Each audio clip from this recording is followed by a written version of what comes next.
Morning. Jack. What's up, Jack? Well, tell us, what's the process been like? What have you gone through so far? It's been fun, just getting here.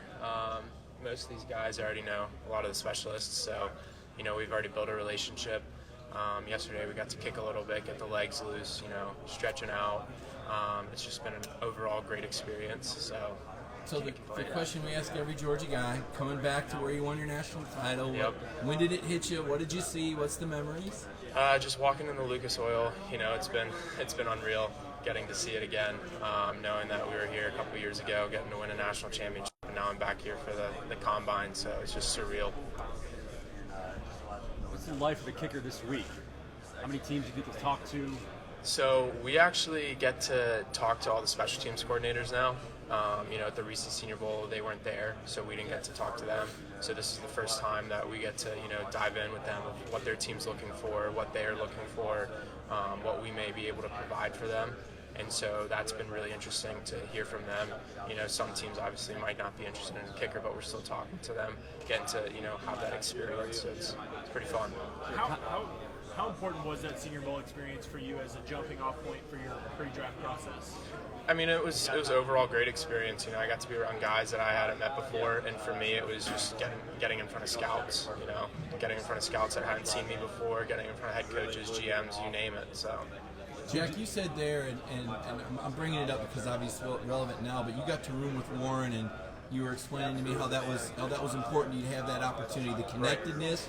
Can you just share that experience and what the takeaway was from that time you got to have with Warren there? Yeah, and I explained to you is everything happens for a reason, right? So for me, that was just rooming with Warren, getting to be there for him, getting to talk to him, and sometimes it was about life, sometimes it was about how the field workouts are going for him, just what was going on in his head. So for me, that was just being there for him. If he wanted to dive into anything, I was there for him. And then if he didn't, I didn't care. It is what it is. So, Is there anything in this pre-draft process that you think you need to show teams that they should use a roster spot on you? for me, it's just consistency. I think that's what teams look for overall with kickers, and just to show that I can be consistent day in and day out is big for me. Will you do any of the drills? Do they do, Not me. 40 pounds? Jake Camarda set the standard pretty high last year at like a 4.58 for a 40, so I'm going to pass out on that. I'm not going to do it. So they don't care about your bench press, squats, all that stuff? Not exactly, no. Thank goodness for that. Will you run a 40 at Georgia? No. Oh, okay. So. Jake kind of ruined it for everybody, Yeah, right? he did. I mean, he just put the bar way up here, and now we're going to fail every time. Yeah. Do you, as far as we ask guys their favorite memories, I guess I go back to the 53-yard field goal. Can you still, how much of that do you remember, or do you not? Because there's just been so many. Yeah, no, I mean, I can tell you probably the week leading up to it. I can tell you that day, getting into the locker room, not having any time for warm-ups for that day. I remember that specifically, we went down to the other side of the field to warm up, and the refs kicked us off. They're like, no, you got to go to the other side. I mean, I could tell you some very specific things. So that memory is engraved in my head, most definitely. How confident were you that JT was going to be able to lead the team? I mean, that was such a flat offensive performance until the fourth quarter. Were you standing on the sideline thinking the whole time, this is coming down to me? Did you realize it? I don't think I realized in the moment just yet. I think right when we got the ball, it was our long snapper pat me on the butt and saying, hey, go get ready. And I was like, what? But no, I mean, in that moment, I was confident in JT. I had seen him do it all year, so. There's more than 40 guys here this week either played high school ball in the state of Georgia or went to a college in Georgia. Okay. What do you think about just the culture of this state and why it represents so many, outstanding football players? I mean, I think Georgia's got the best football, no matter. There's no doubt about it. I think that there's just this culture of, you're raised on it. For me, though, that wasn't it. I was, soccer player growing up, didn't play till senior year. So, I mean, that even speaks for itself, I think, of just getting into it so late and still being able to have an opportunity to play at the best level there is. So. You mentioned Jake. Have you talked to him throughout this process about what your expectations should be? Oh, yeah. I talk to him. I mean, I probably talk to him 4 to 5 times a week. We'll hop on a FaceTime, and we may speak for 10 minutes. We may speak for 45 minutes, you name it. And he, he helps me out with anything. So I talked to him throughout the season about stuff that he needed to. And then I talked to him recently about, what's going to go on this week. What do I need to prepare myself for? What do I like what I need to rub off my shoulder if, I don't need to expect anything. So. What's the biggest piece of advice you think he's given you that you've taken from him I guess during y'all's time together at Georgia and here? For here, it's to have fun. Everyone's so serious. It's like, dude, just relax, have fun. Like, you get to experience this once and once only. And then throughout the season, it's just be driven, be motivated. You're going to have some bad days, you're going to have some good days. Just take it with stride and keep going. Which national championship team was better? I don't think there was one team that was better. I think everyone separated themselves, and it was a bit different teams. Some of the leadership style was different. I think this past team was more of we're going to play by example, versus the previous team was we're gonna be vocal, we're gonna talk about it. So I think just each team is different. I don't think there was a better team.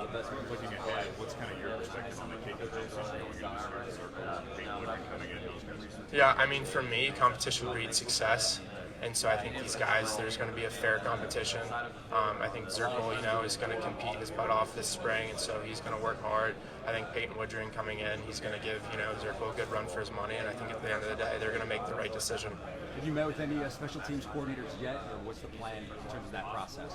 Yeah, so we have formal and informal interviews. We had them last night, the night before, and so we kind of were just at a round table going through, and they were asking questions, just firing it off, kind of like speed dating. So Almost everybody. Yeah, almost everybody.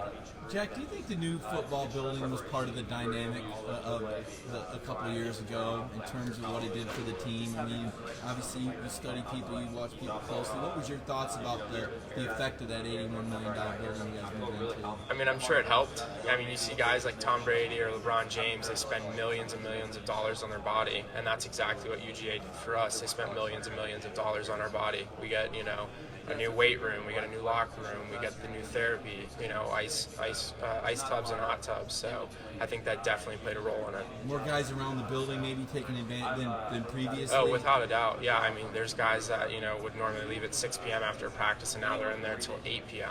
So. Jack, several of your former teammates have been arrested for speeding, racing, alcohol issues. Is that a problem for Georgia football? Is there an issue going on there, you think? I don't think so. I think, I can speak on those guys' character, and those guys' character to me is they're the best person in the room. They've always been an upright guy to me. They've always been nice to me. They've always treated me with respect, and so that's what I can speak on. And I think that Georgia football is trying to, keep that going and keep the generations growing. So. Yesterday, Nolan said his takeaway slogan from Georgia was "Hard work works." Do you have one that kind of sticks with you for your process there? For me, it was just keep my head down. It was keep my head down during practice, but besides that, when it was outside of football, it wasn't keeping my head down, it was getting to know the guys, because those are moments that I'm going to cherish forever. That's five long years, but 5 fun years. I got to go in with Coach Smart being there, and then additions like Coach Cochran, and then just seeing, the new guys coming in and then the guys leaving, getting to build those relationships for me was just an unbelievable experience. How would you describe Coach Cochran's role, since he came back from his leave? What does he do on a daily basis with the specialists? For him, so the way I describe his relationship with me to actually special teams coordinators and anyone that'll listen is he's the guy that first cared about me outside of football. He's the guy that you want to go sit down in his room and talk to him, about life, about whatever's going on. And so that for me was huge because I'd never experienced that in football before. It was just all about practice, all about the games, and for him, what's going on, that was huge for me. So that's how I would describe it. How does Kirby build the mental toughness? I've heard some of these head coaches will make the team run if the field goal kicker misses it. I mean, was there any type of motivational ploys that he would use to try to build you, make you mentally tough in practices? I mean, there's stuff like that. There's they're definitely like right now. It's called dog time, and right now they're doing 5 a.m., 6 a.m. runs right now. So that's something that I would say they're mentally prepared for. But I think the huge thing about that is Drew Brannon, our sports psychologist, and I think that he was iffy about it my freshman, sophomore year, and then he just saw that there was so many gains by it that it'd be stupid not to hire him on a full contract, and so I think that's been the number one thing. Nolan also said yesterday that his, come to UGA moment was being a freshman, breaking his nose during those, fall, early spring camp practices. And he still remembers that. Was there a moment for you that was kind of like, all right, this is big time, a little different than playing soccer in high school? I'm trying to think. There's definitely been things here and there, maybe nothing like too specific. I just remember like walking on. I remember getting there the first day and just kind of like looking up, and being like, I'm actually playing with guys that are like looking at Jordan Davis and being like, this can't be real. Like what? So. What was Jordan's role? I'm reflecting on him now. We're doing kind of Mount Rushmore exercises, and just how integral was he to that 2021 team? I guess I hear during workouts he was the guy that kind of kept everybody going. What was it about him? Yeah, you could say that. You could say he's the glue of the team. For me, after every field goal, no matter a make or a miss, he was the guy that gave me a hug. So for that, he's someone that was there for me all the time. It didn't matter about, my performance. So for him, I'd say that he was just that guy. He was the one that was always there for you no matter what. You could go and talk to him if you needed to. So he was just a great dude. Who would you say the glue guy this past year was? I'd probably say Nolan. He kind of took it and run with it. He kind of had to. It was, make or break. He was out, he wasn't playing, and so he was like, well, what can I do with this? And that's what he did. He was the glue. What do you expect from Brett Thorson in year 2? And does he have the same sense of humor around the complex as he does on social media? Oh, without a doubt, he definitely does. And you could probably go talk to wherever he's at, Corsac, the Australian that's here, and he's probably got the same sense of humor as he does. Brett's going to have a great year, I think, this upcoming year. I think he's going to build on his numbers this past year. I think he's learned a lot being at Georgia. Hopefully learned some stuff from me about, just getting in there. But I think he's just going to have a phenomenal year.